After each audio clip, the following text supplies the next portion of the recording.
তাদের মুখ কেন আটকে রাখছে আমি এটা জানতে চাই। এটা হচ্ছে জাতির কাছে প্রশ্ন আমার, কেন এটা হচ্ছে?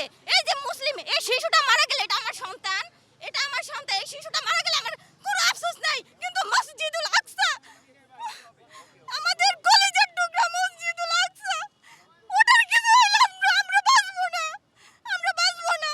এটা এটার কিছু করতে হবে। বাংলাদেশের মাধ্যমে যদি কিছু হয়, সারা বিশ্ব যেন এই বাংলাদেশের মাধ্যমে যেন উচ্ছ্বাস পায়।